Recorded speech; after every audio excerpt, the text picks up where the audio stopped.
Episode 32 of the More Than ADHD podcast, When ADHD Comes Home. What to do to manage your ADHD struggles outside of work.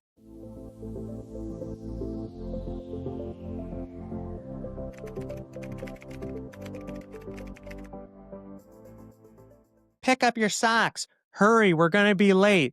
Where did you put that thing? How many times do I have to tell you what time we're leaving? Where are you? You're supposed to be here by now. Do you feel like your spouse treats you like a child? Nagging you the same way that your mom did as a kid? If so, you're not alone. You should tune into this episode.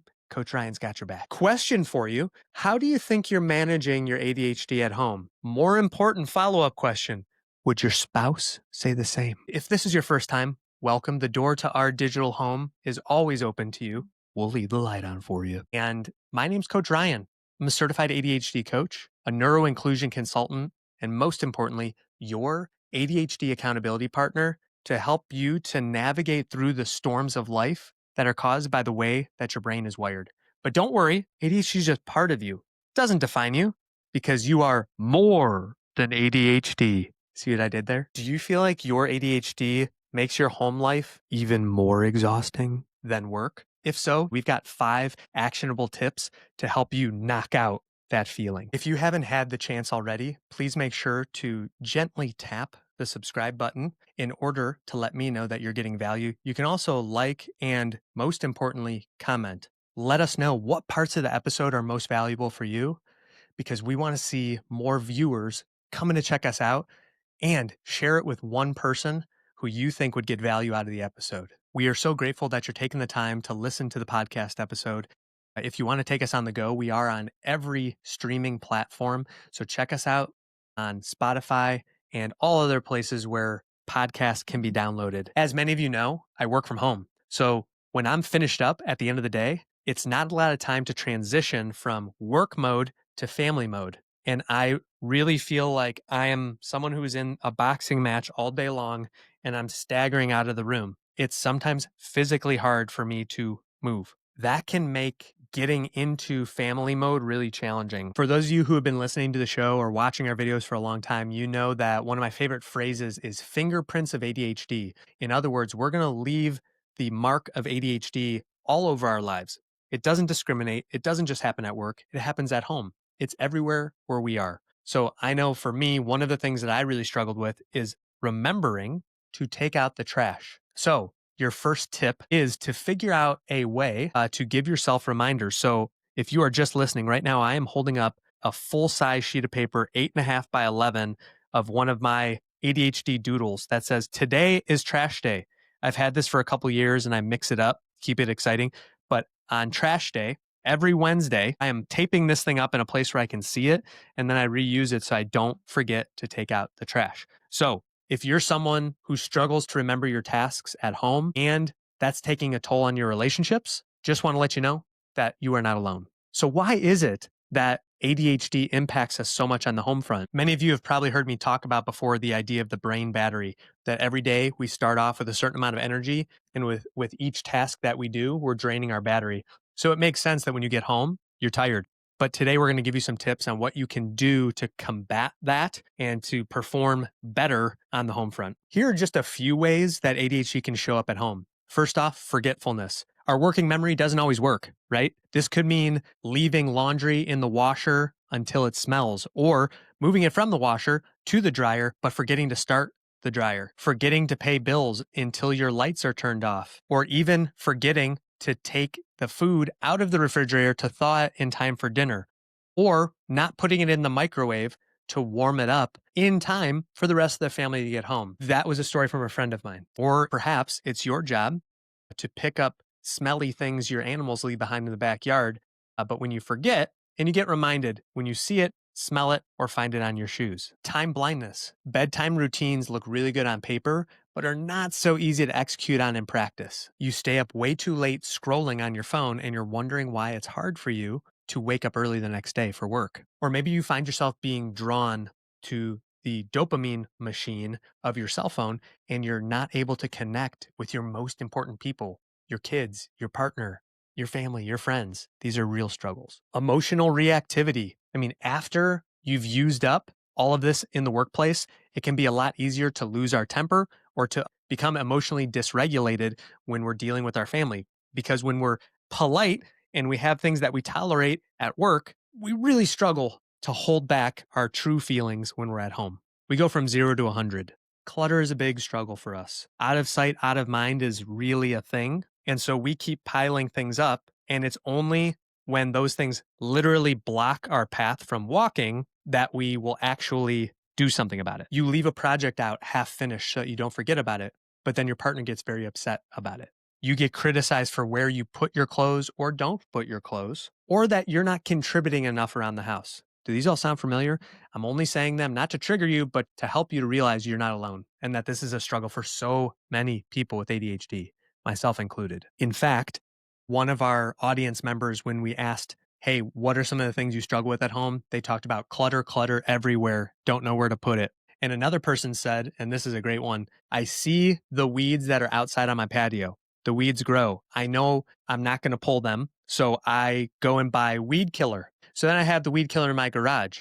But then I sit there and continue to watch the weeds grow. Then I wait another year and I may or may not use the weed killer the next year and it sits in my garage forever. Or how about this one? You have a pile of phone chargers because you keep forgetting it and having to buy new ones. Or how about this one? You have a pile of phone chargers that you keep losing in your house, maybe even in one of those clutter piles. So you have to buy a new one. But before it arrives, you find one of the ones you lost. Right. I know for me, when it comes to my medication, if I don't have it sitting right in the middle of the kitchen island, I will forget to take it. It's happened many times. That's why routines are so important for us. Or how about that section of your closet that you definitely want to donate, whenever you get around to having some time to go through it. So why does all this even matter? If I'm someone who focuses on how to be more effective with your ADHD at work, why am I talking about the home front? It's because some of your most important relationships are at home, not at work. There can be a lot of miscommunication, hurt feelings, misunderstandings, and frustration from partners, kids, family. When my kids are saying, Dad, let's go, we got to leave, like it builds so much shame in me. And speaking of my kids, turns out that 70% of people with ADHD have parents that have ADHD. So out of our 3 kids right now, our oldest is diagnosed with ADHD and definitely feeling the impacts of that, the ripple effect all throughout our family dynamic. Or you could have situations where you are regularly reminded that you're not doing a good enough job and your self-worth really struggles. Maybe you're a master of what you are professionally, but then when you come home, you are not respected in the same way because you can't even put the dishes away correctly in the dishwasher. But another one of the reasons why I'm making sure to talk about this topic on today's episode is because ADHD impacts so much more than just home. It's outside of work. And ADHD really does impact our entire life. In fact, a recent study in Frontiers in Psychology that was done in 2024 found that adults with ADHD report a much lower quality of life than the general population does, especially when it comes to mental health, energy, and social connections. That's concerning. So now let's give you 5 tools on how you can improve your ADHD management at home. The first tip is externalize everything, or at least everything you need to. For example, here is the whiteboard that my wife and I use to talk about who does what in the house. This can be a relationship saver. So your first action item is to get a whiteboard or even just get a piece of paper that you can put up somewhere where you can see it and list out all of the things that each of you is willing to take responsibility for. Because when you don't, that's when resentment builds. Trust me, I speak from experience. This is something externalizing reminders is so incredibly important because what I'm coaching my clients through all the time is that idea of radical acceptance. Don't worry about that word should. You should be able to remember. I should know this already.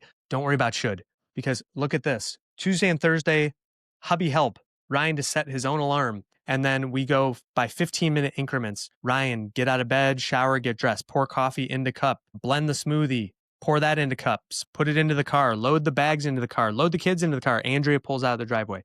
So this is on days when Andrea works. Having this right in front of me, I reference this literally 2 times a week. And then we recently made one for Monday so that I can have a clearer idea because by the time the afternoon hits, I don't always remember. So externalize as much as you possibly can. Tip number 2 is having landing zones and launch pads.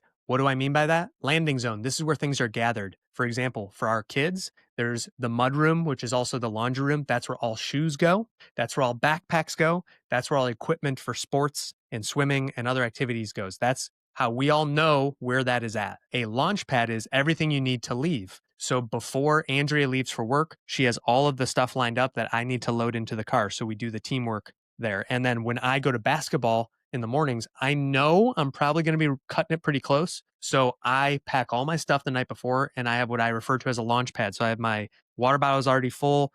The clothes are in there. My shoes are in there. I'm ready to just pick it up, walk out the door. I even have my keys in my bag. Speaking of keys, do you have a key rack? Okay, the following tip is for both work and home. I am always only 10 steps away from a stack of sticky notes because I do not trust myself that I'm going to be able to make it more than 10 paces and still remember that thing. So externalize it, put it on a sticky note so that you can give yourself a chance at remembering. I can't tell you how many times my wife Andrea and I have said, I can't believe we forgot that. Should have written it down. Don't make that same mistake. Hey, hope you're enjoying this episode about how to better manage your ADHD struggles at home. You know what's easier is not having to do this alone.